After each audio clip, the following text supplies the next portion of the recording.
What's up, everybody? Welcome back to my channel. For those of you who are returning, for everybody who doesn't already know me, I'm Blackwood, and I bring consciousness to the forefront of your daily life to make life a little kinder and simpler. In the wake of everything that's happened in the world in the last weeks, in the last month, in the last year, I feel like from a spiritual, practical, personal development perspective, as much as I try to usually see the best in every situation, make the best of every situation, feel like in order for us to do so now, we need to be thinking about and addressing some particular things.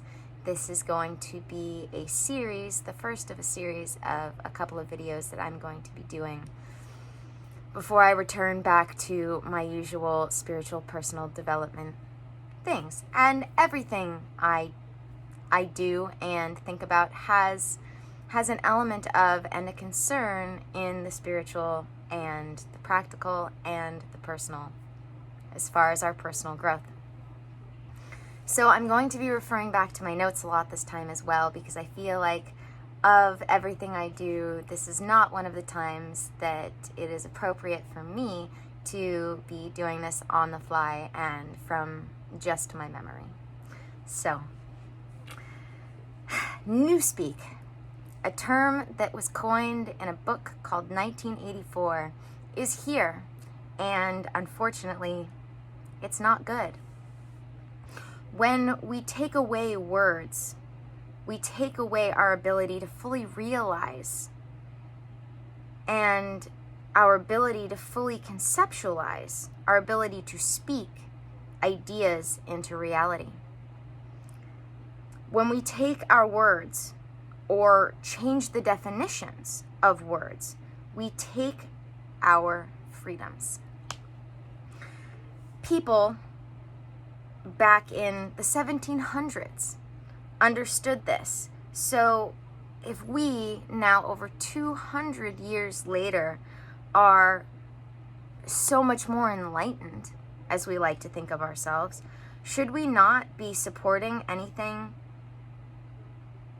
Should we not be supporting things that, uphold our freedom rather than supporting things that take away our rights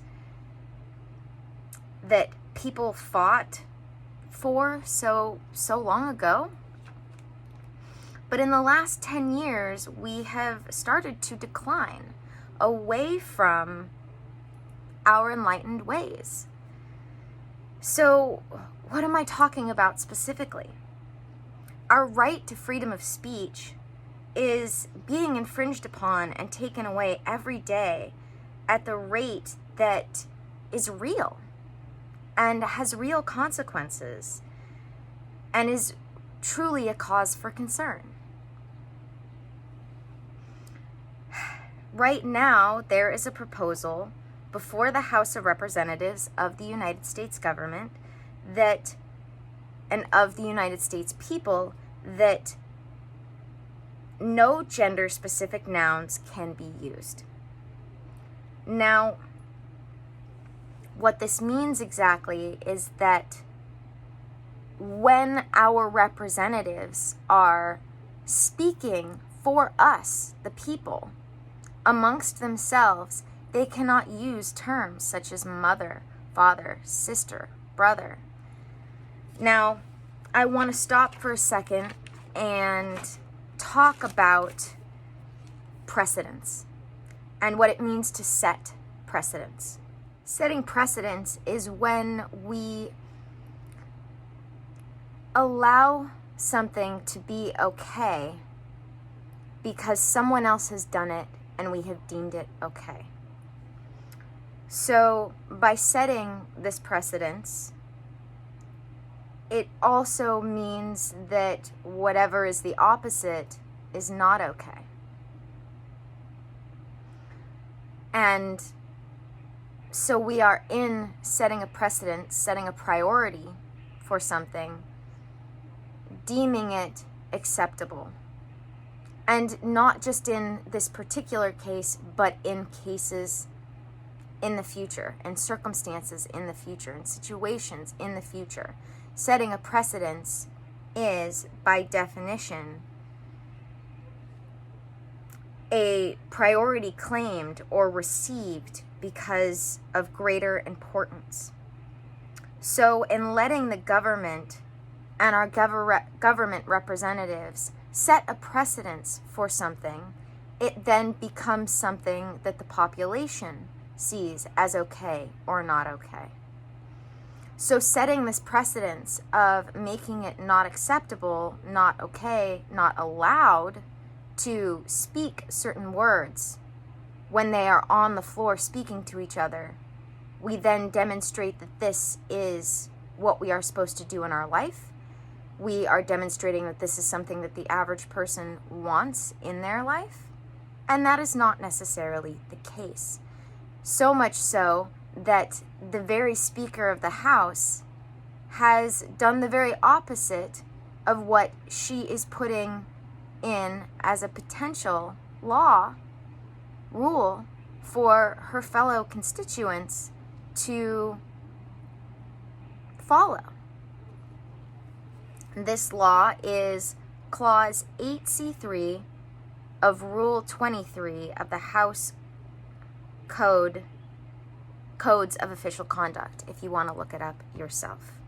This is the proposal, that they, when speaking to each other about what we want as our representatives, are not allowed to say things as mother, father, sister, brother, any nouns that are, how did they put it? Exactly.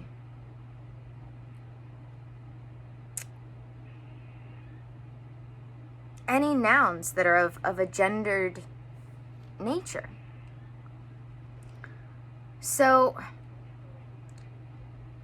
what it means to set precedence for something is, once we do it, we say, this is now okay, or this is now not okay, to do or do something. But do we really want the representatives, our representatives within the government, saying it isn't okay for their fellow constituents to speak in some way, using certain words? If you take away the right our representatives have, who right now evenly 50-50 represent Democrats and Republicans, and not all of the Democrats are leftists, and not all Republicans are far right, they take away their ability to say words like mother, father, sister, brother. So when your very own representatives speak on your behalf, they will be restricted in the words they can use to express and explain and debate for you. If you can't use words, you can't get your point across. I think this is a perfectly understandable concern. If you can't use words to speak, you cannot get the entirety of your point across. And when we set precedents for this to be okay, we set precedents for this to be okay for other things, not just these words, but other words. And like I said, this trickles down and back and forth between the government and the people, because they are the representatives of the people.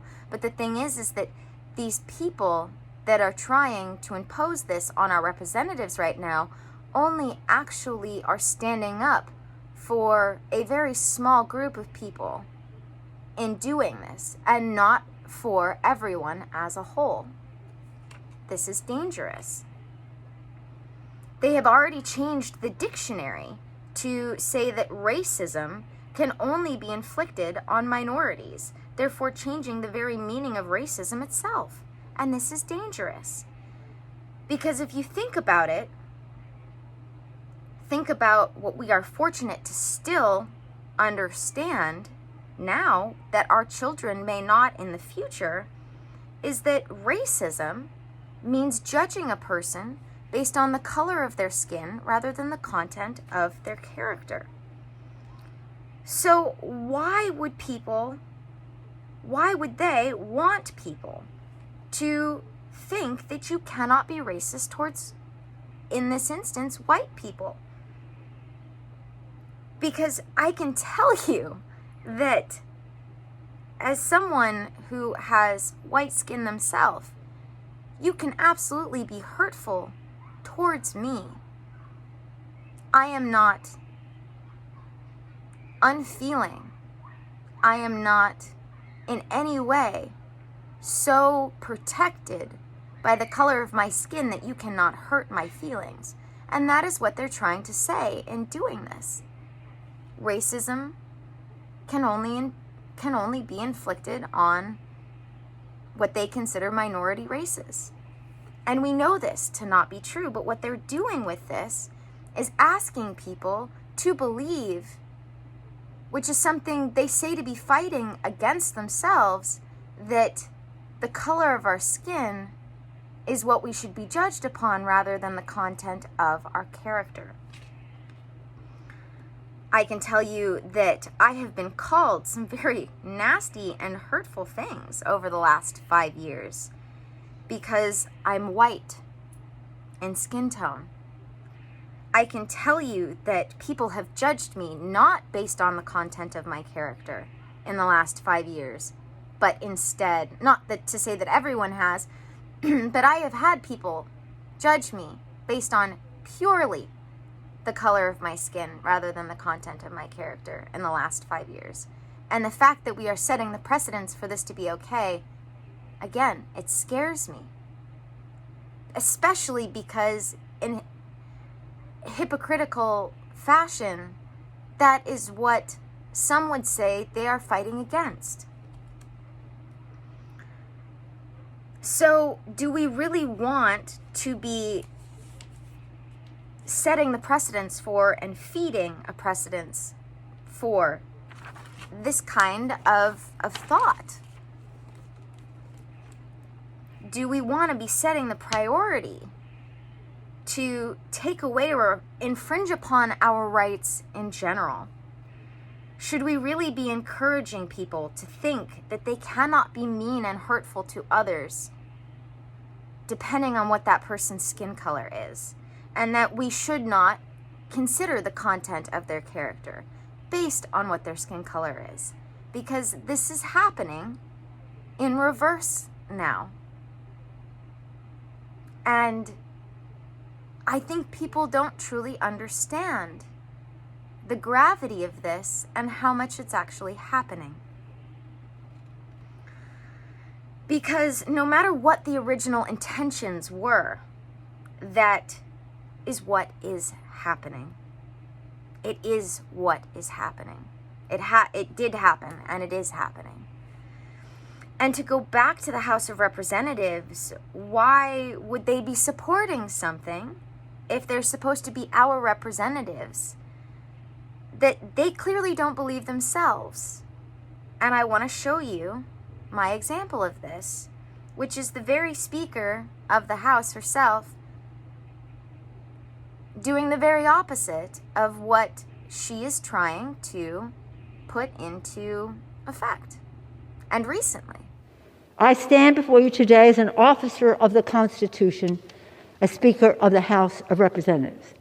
I stand before you as a wife, a mother, a grandmother, a daughter whose father proudly served in this Congress. So again, I want to be clear that when bills like this are proposed, when proposals like this are proposed, when, especially if they are passed, it does not help anyone.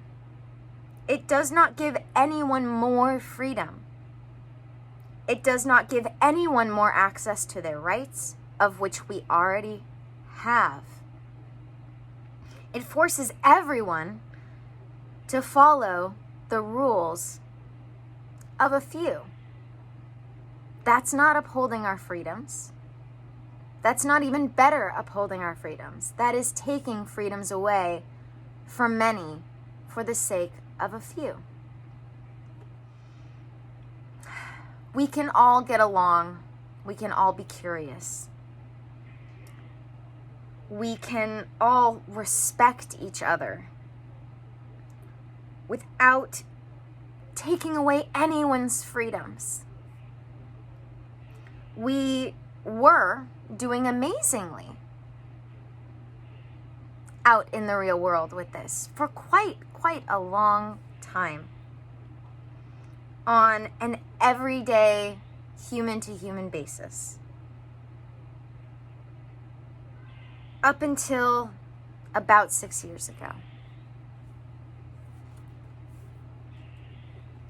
I ask you to think about the last time you actually saw someone in your daily life, not online or on your phone or on the internet, actually be racist towards someone in public. I want you to ask yourself, how many times between 1995 and 2015 had you ever seen anyone be racist to someone in the world around you? Again, not necessarily on your phone, which is not to necessarily say it's not happening, but holding up a few cases as if they are an example of the average of what's going on normally, of what's going on mostly, is a mistake. We cannot assume, and it is dangerous to assume, that because a handful of people have had something happen to them, that this is the norm. This is part of the problem with things like social media. We can go out into our daily lives and not experience something, but then get onto social media and be told that it's not just a problem that needs to be addressed, that is serious, because it is, but that it is a problem that is happening to everyone, by everyone. But ask yourself, when was the last time, outside of your phone, off of the internet, you actually saw something happen yourself? I ask you to seriously consider this.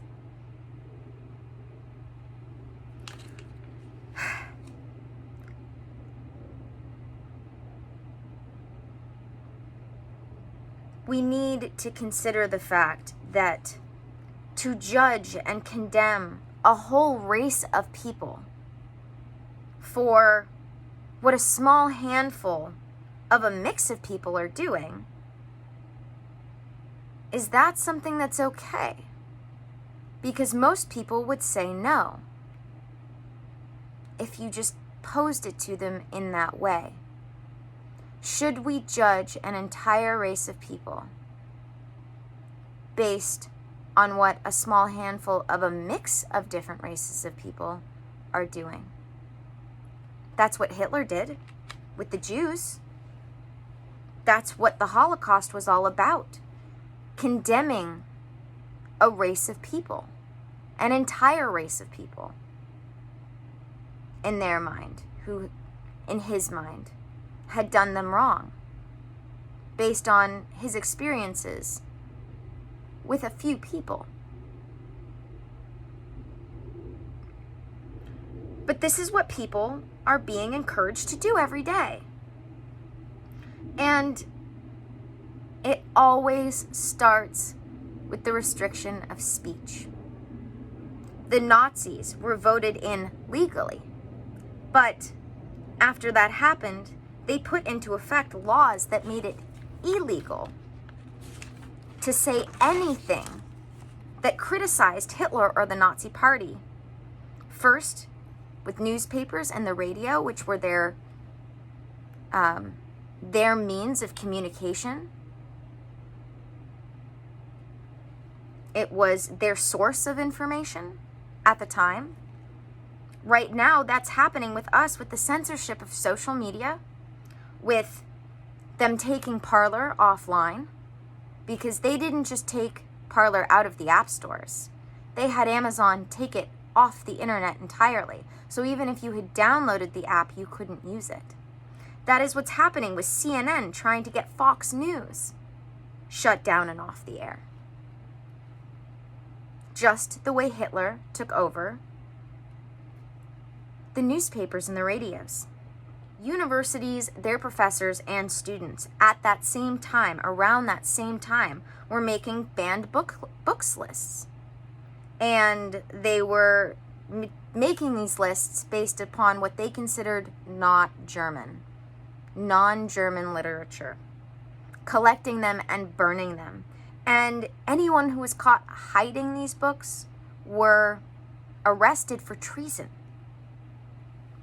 All over the US right now, in universities, students are being, if they can speak freely at all, being told they can only do it in a small circle that's been constructed on the ground called the free speech zone. There was a Army veteran, or some sort of U.S. services veteran. I don't remember if it was military, Army, Navy. I'm sorry for that. But there was a veteran of our U.S. military forces who was literally told that they could not distribute the Constitution on campus grounds. And there have been other universities and other students in the same universities that were told that they could not distribute the Constitution on university grounds. Our Constitution of America, the very thing that informs us of what our freedoms are, what our rights are. This is cause for concern.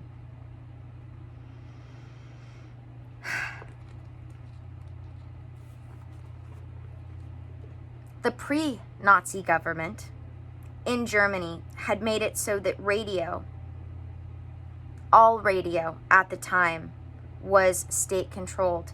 They did this before Hitler was popular, before Hitler was known to the general public, before he was ever in power.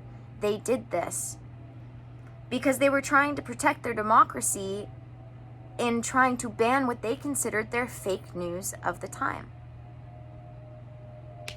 But the thing is that no matter what you think about one side or the other, no matter what you think about Trump supporters or Biden supporters, no matter what you think about anyone, we have to consider the tragic consequences of not thinking about how things affect the future.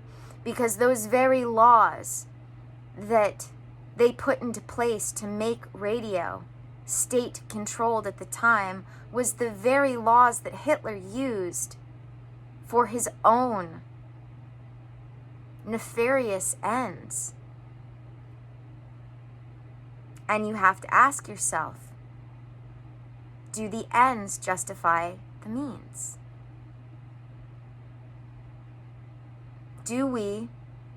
Are we considering the totality of how this affects everyone? Or are we just asking ourselves right now, how does this affect the feelings of a few?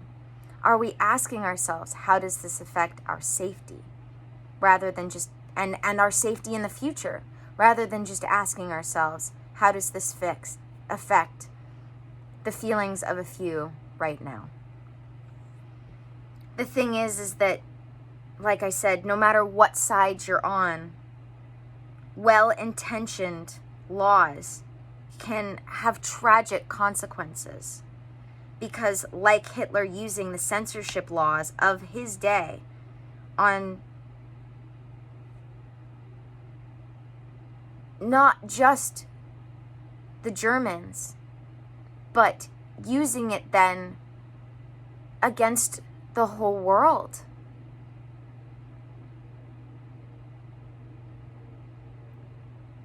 Just like that, if we allow the freedoms that we already have to be censored, to be restricted by law, We set ourselves up to be controlled now and in the future.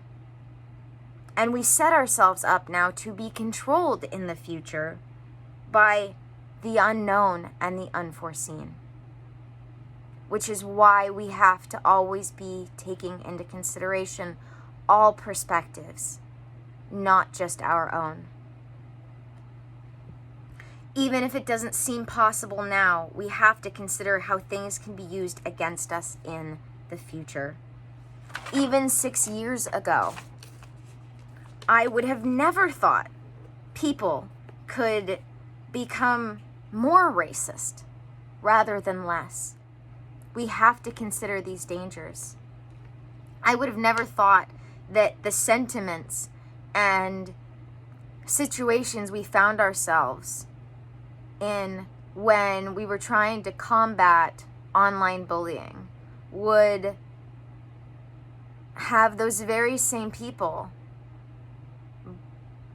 end up bullying people themselves and online. It blows my mind that all of these things are happening, but they are. It blows my mind that people cannot see these double standards and cannot see the hypocrisy in themselves. Laws that are used like weapons of control, like any weapon, can be picked up and used by anyone, and we need to remember this. Any law, like any weapon, can be picked up and used for any purpose by anyone. And that is why we have to carefully consider not just how something was used in the past, not just how we intend it to be used now, but how it could be used in the future based on all of those things. More and more, we are ignoring and underestimating the things that actually strengthen us and build strength and character within us, and replacing it with things and coddling in a way that actually weakens us individually and then therefore as a collective. Whether on a spiritual or a practical level, we need to start considering all of the consequences and for everyone, and how they will affect the future rather than just how they affect a few people now. We need to consider how we are now just being reactionary in the moment to consider the feelings of a few. We need to recognize the double standards we ourselves are promoting and address the hypocrisies and the dangers before they are used against us, especially in a way that we should be able to, but don't seem to be able to imagine or recognize right now. Cat videos are all in fun, but we need to be educating ourselves on the past and on anything that excites us and anything that we can, really. Because history does repeat itself when we don't learn from it. And we need to be learning from it and integrating that learning into what we do and how we act in our daily lives. Of course, I would say that we all have the right to be safe, but who are you, who are we to judge what another human has in their heart? And that is what we are doing when we set the precedents to make these kinds of things okay. these ever more sensitive people are being misled into thinking that we can't hurt someone's feelings based on the color of someone's skin. And that, at the same time, is what they're saying is being done to them. And so when we let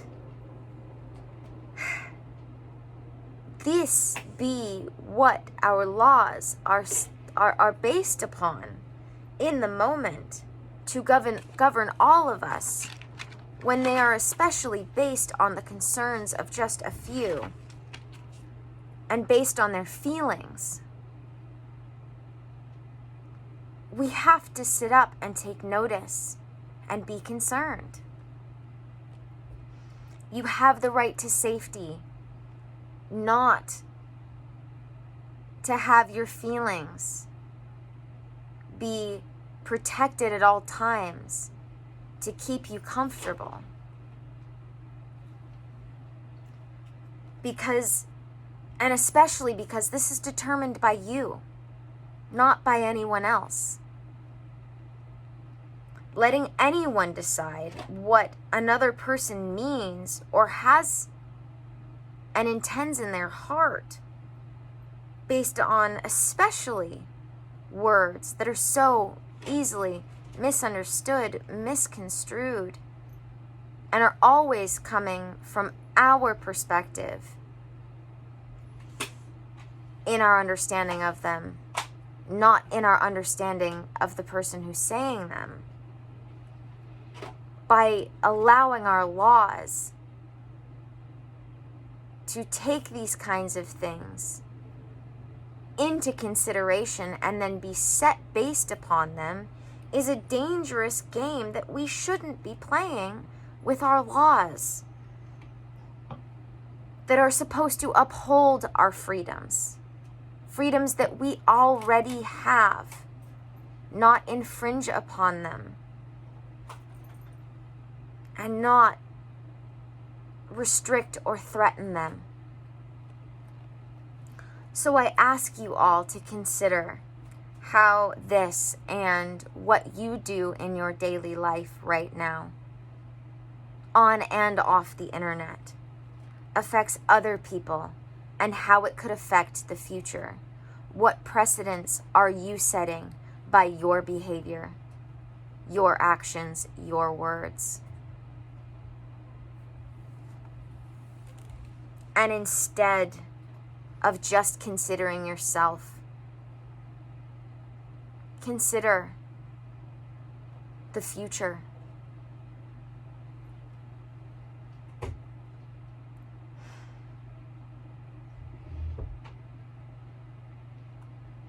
Thank you guys for watching. Be brave, be curious, learn things, stay sane, and be kind to each other.